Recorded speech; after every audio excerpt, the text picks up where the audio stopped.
God, we're cursed. She just loves it. Because we're all on abortion. Okay, they want to abort us. You got that? Because they're a bunch of crocodiles. They're a bunch of snakes. They're a bunch of pit demons.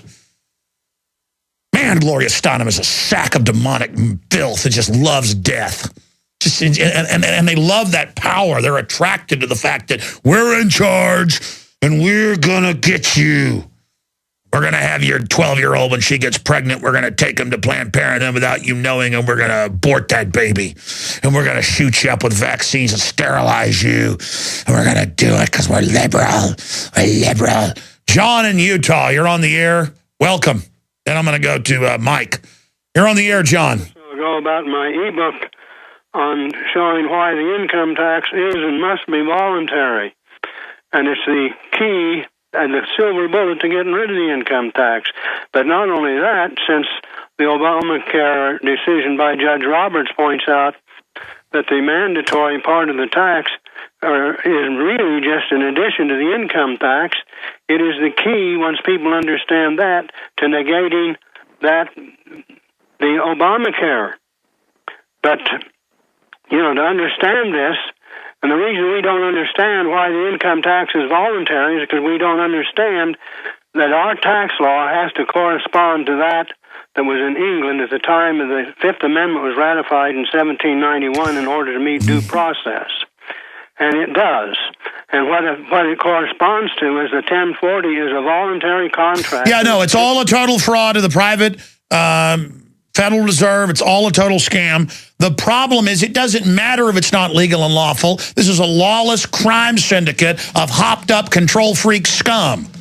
So just because we've been conquered by foreign banks, the people don't know that yet. So we've got to somehow get the information out to them. But just because it is voluntary, that's why, you know, these globalists don't pay it. They're the only ones that are selectively not attacked by armed robbers who believe they're police officers. They've got armed enforcers that are ready to eat their own children's brains and ask for seconds. We're on the march. The empire's on the run. I don't know if new listeners think I'm playing games or joking around. Yeah, the death machine isn't slowing down. It's gaining pound for pound. Somehow people think that the military and all these systems of death give us individually power. It doesn't. It gives us insecurity. And the Romans 2,000 years ago knew you didn't let the military inside the country of Italy. It didn't even exist. It was a province of the city-state of Rome. And they couldn't bring the troops in past the Rubicon River in Tuscany, up in the north. You could not bring them into the province of Italy, out of Austria, and out of what is Switzerland today. They had different names then. And folks, we're going to get hurt bad. I mean, it's not... It's just like last week, Harvard came out and said, we've reviewed more than a dozen top scientific U.S. government university studies on fluoride, and it does increase cancer 7-fold in men, in just one type, 3 in women, and it does cause massive brain damage. Yeah, that's why they put it in the water. And again, I just go back to that. This is so far beyond arguments with people, okay? I'm not apologizing here for telling you the truth. We got some sick freaks in control. And the minute they got a national security state in 47, after they brought more than 100,000 Nazis, top Nazis over here, and they didn't just get their knowledge of science, they put them in charge of everything at a director level. And again, this isn't some obsession with Nazis. That's just the people running things here were already so evil because they taught the Nazis everything they knew. They hired them to run. I mean, we are in a lot. It's kind of like Homeland Security 10 years ago hired Marcus Wolf, the former head of the Stasi, to help set up modern Homeland Security and the Tattletale squads. And the first time I heard that, it was Al Martin wrote about it.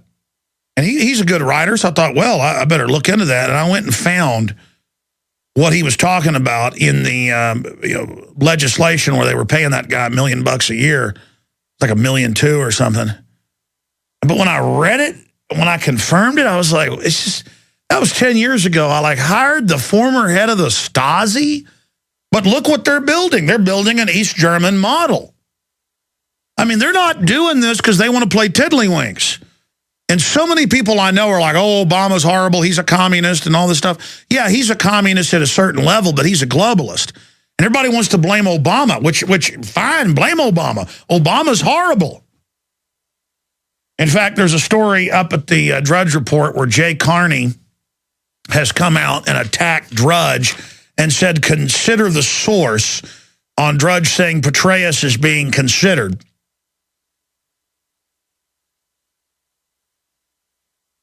And I just thought about the fact, consider the source.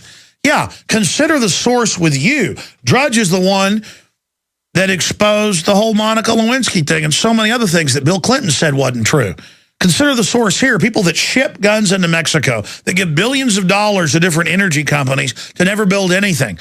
That it's now come out in internal emails and a congressional investigation that Geithner sought to shut down and take pensions of non-union workers at companies. And it's not because they care about union workers. They want to shut this country down.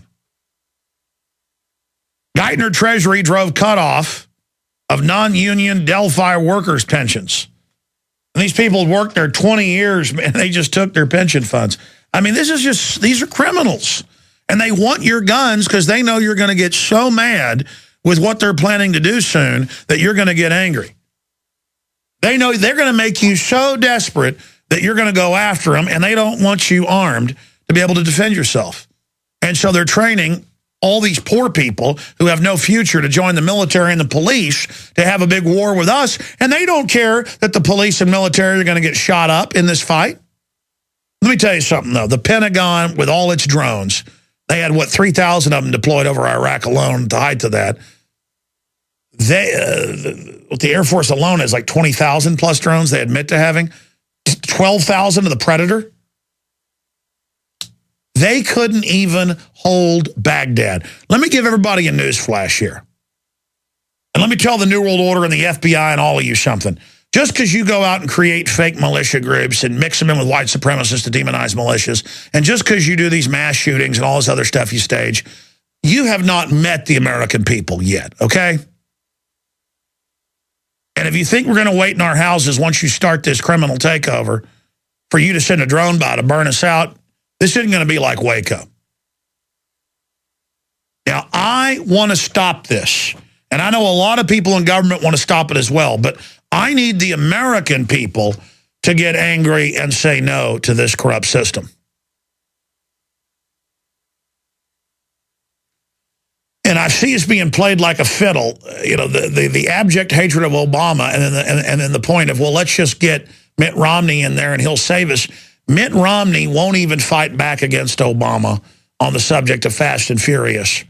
Mitt Romney is literally paid for by the same people. Now, granted, he doesn't have a communist background. Granted, he isn't a mafia thug at the street level like the Chicago Mafia. And he's got white gloves on, so maybe he'd be more dainty. But the globalists are getting what they want out of Obama. So regardless of who Mitt Romney is, does it matter if he wears white gloves when we're the main serving at dinner? And Obama's people aren't wearing white gloves? Because, I mean, I said I'd go to your calls. Ron in New York, thanks for holding, brother. Then we'll go to Mike. Go ahead, Ron. Good afternoon, Alex. Alex, I hadn't heard you in about 2 or 3 years. You're a retired police officer, right? That's correct. That's okay. Me. Okay, go ahead. Good to hear from you. What's on your mind? I heard an interview this morning that was very interesting, and it was with Mark Potok of the Southern Poverty Law Center.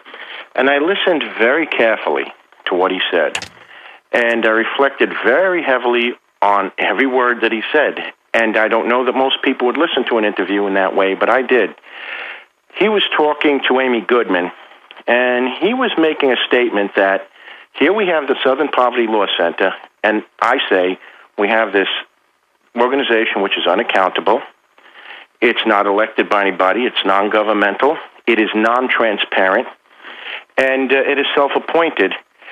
And he was making remarks, and they were talking about the shooting in Wisconsin, of course, that they monitor a great deal of the population. They monitor shortwave radio, he says. They monitor websites that they consider neo-Nazi.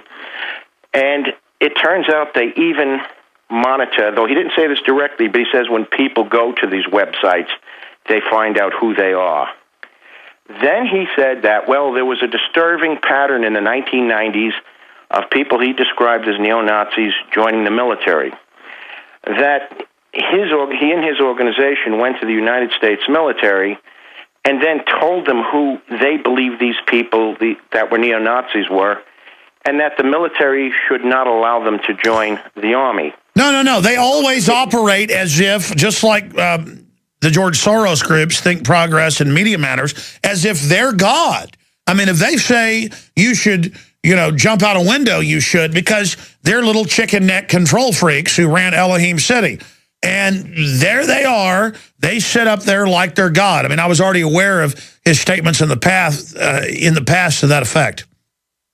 What really struck me is after thinking through his comments, I'm saying to myself, we have this, as I said, self-appointed, non-transparent, unaccountable organization in high-level discussion with high-level agencies of our government. Well, no, sir, do you know why? Because they are the governmental commissars, the political enforcers of the foreign banks. The Southern Poverty Law Center and ADL, for all intents and purposes, are our government, sir. Just like top White House officials run Think Progress, and they've said, I need to be shut down, basically, and so does Drudge.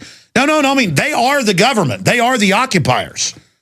In this case, as I said, I reflected on it, and I said to myself, you could have American citizens who are looking to join the Army, and it may not just be limited to that circumstance, but at least that much he admitted to, who, just because they might have visited a website or they might have had contact with something which doesn't necessarily mean anything, are just prima facie considered terroristic or neo-Nazi or supremacist. Well, sir, you know what he really said. Hold on. You know what he really said. The ADL got arrested, and they've lost lawsuits over this. They used to break in police departments and steal files, intelligence files. Now they just run the department, so they don't need to do that, and it's all uploaded into federal systems, and they can put whatever they want in there. What he's saying is yes, they've got access, and I've talked to... I'm not going to say anything. I'm just going to be quiet at this point. The point is that I'd already gotten that information, that they have access to NSA hard feeds. The Israelis, on record, run the phone system data mining for much of the federal government. So, yes, these guys can just dial right in to whatever you're doing. They're God, basically. Okay? I mean, do you understand that? That's what he was saying on the show, is that they've got the back doors into everything. This is what my concern is, that we have people, as I said, who are self-appointed in non-transparent organizations. We don't know who funds them, finances them. We don't know any of the details about any of the major participants in these organizations who are doing this. Now, he tipped his hand. He said, we only get public domain information. But that contradicted a statement he made moments before when he said, we get information on people who buy things from, companies at these websites. That's why he added that later, exactly. That's not public domain information, so how would you know who buys what from whom? Sir, they had one of their Southern Poverty Law Center writers, who's one of their operatives, within hours of that cop killer saying he did it for me. When it turned out the guy was a white supremacist who was attacking me and saying I was going to get it. I mean, imagine how much I'm on their radar. The guy kills 3 cops, and within 2 hours, it's in the newspaper that it's my fault. Then we found the guy's handle and proved that he was saying he was going to get me, and then they had to retract. But, I mean, again, they